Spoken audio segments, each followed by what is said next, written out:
চলুন আজকে আপনাদের ঘুরে দেখাবো বেলুড় মঠ। বহুদিন ধরে ইচ্ছা ছিল খুব সকালবেলা বেলুড় মঠ থেকে ঘুরে আসবো, যাতে একেবারে শান্ত, স্নিগ্ধ এবং সুন্দর একটা পরিবেশ পাই। তাই আমরা ভোরবেলা করে চলে এসেছি বেলুড় মঠ ঘুরতে। কি সুন্দর লাগছে, চারিদিক একদম সবুজে সবুজ। এই জায়গাটা এসেছি এইটুকুর জন্য, মানে চারিদিকে শান্তি। মানে আরো সকালে আসলে আরো হয়তো ভালো লাগতো। আমার তো ইচ্ছা ছিল সকাল 6টায় আসবো। কি দারুণ লাগছে ওই জায়গাগুলো, পুরো। আর এইটা কি গো? অভেদানন্দ। ও আচ্ছা, আরো একটু আগে আছে। কি সুন্দর কোকিল ডাকছে। নিম পাতাগুলো দেখ, নিম পাতাগুলো একদম পুরো একদম কচি। ওয়াও, মানে এটার কোনো এডিটের প্রয়োজন নেই, এত সুন্দর কালার। যাই এর একটু এগোই। এটা হচ্ছে মানে ঢোকার মুখে এই জায়গাটা খুব সুন্দর। এই যে এরকম ভাবে বানানো আছে। আমার এত পায়ে ব্যথা করছে যে জুতোটা পরে এসেছি, হিল আছে, আমি ওটা খুলে দিয়েছি, পরে চলতে পারছি না। এই জায়গাটা কি সুন্দর দেখা, এই জায়গাটা ওয়াও লাগছে।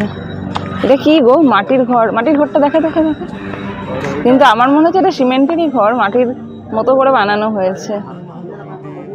দেখি এটা।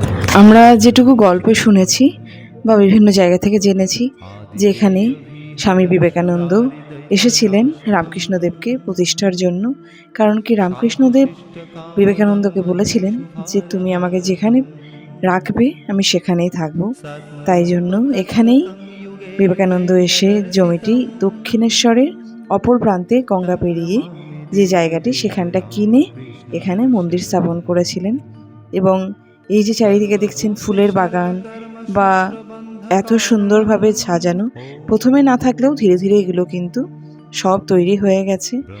আর এই মন্দিরটির ভেতরে কোনো ক্যামেরা অ্যালাউ নেই। আমরা জুতোটা এক জায়গায় রেখেছি, বিনামূল্যে জুতো রাখার জায়গা আছে। এবং এর ভেতরে গিয়ে দু সাইড থেকে, মানে গঙ্গার ওপাশ থেকে দেখুন, ওই যে দেখছেন দূরে গঙ্গা দেখা যাচ্ছে, ওখান থেকে এত হাওয়া দিচ্ছে জানলা দিয়ে, মানে দুর্দান্ত লাগছে। মানে এসি আপনার ওখানে ফেল।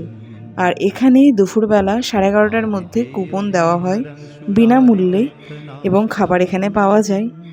আপনারা চাইলে 11টার আগে এখানে কুপন সংগ্রহ করবেন। এই গোটা মাঠটায় প্রচুর দর্শনার্থী এসে বসে আছেন। কেউ চাইলে ওখান থেকে ফেরিঘাট করে দক্ষিণেশ্বর যাচ্ছেন। এখানে এক সাইডে একটা রুম আছে, যেখানটা আমি দেখাবো। এই যেখানে রামকৃষ্ণদেব মানে আরাধনা হয়, যেখানে বসানো হয়েছে, এই যে এই বাড়িটি দেখছেন, এখানে এসে প্রথমে বিবেকানন্দ উঠেছিলেন এবং এখানে একটি মাটির বাড়ি ছিল। এই মাটির বাড়িটি উনি আসার পর সংস্কার করে দোতলা বাড়ি বানানো হয়, এবং দোতলায় একটি ঘর আছে। সেই ঘরটিতে মানে বিবেকানন্দ থাকতেন, স্বামীজি থাকতেন।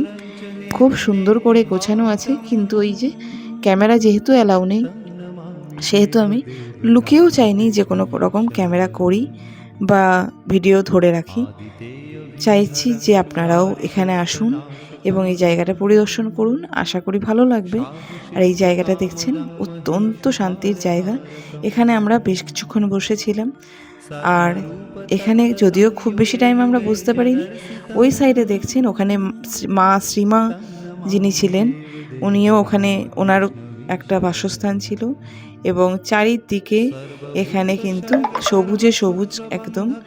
আর এখানে মা শারদা, মা শ্রীমা বা বিভিন্ন স্বামীজির আশ্রম আছে, এবং আপনারা চাইলে এখানটা ঘুরে দেখতে পারেন। এখানটা খুবই শান্ত স্নিগ্ধ পরিবেশ, একদম সাইলেন্ট। এখানে কোনো কোলাহলের স্থান নেই, কোলাহল আপনি চাইলেও করতে পারবেন না বা এখানে কেউ করতেও দেবে না। স্বামীজিরা এখানে খুব সুন্দরভাবে ব্যবহার করেন এবং কথাবার্তা বলেন। খুব ভালো লেগেছে আমার এই পরিবেশটা। এখানে একটি গ্রন্থাগার আছে, সেখান থেকে কিছু বই সংগ্রহ করে আমরা পাড়ি দেবো এবারে দক্ষিণেশ্বরের উদ্দেশ্যে ফেরিঘাট করে। দ্বিতীয় ভিডিওতে সমস্ত কিছু দেখাবো ফেরিঘাট বা দক্ষিণেশ্বরের যাওয়া অবধি। তো আশা করি এই ভিডিওটা আপনাদের ভালো লাগবে। যদি ভালো লাগে, like, comment, share and subscribe করে দেবেন। Thank you.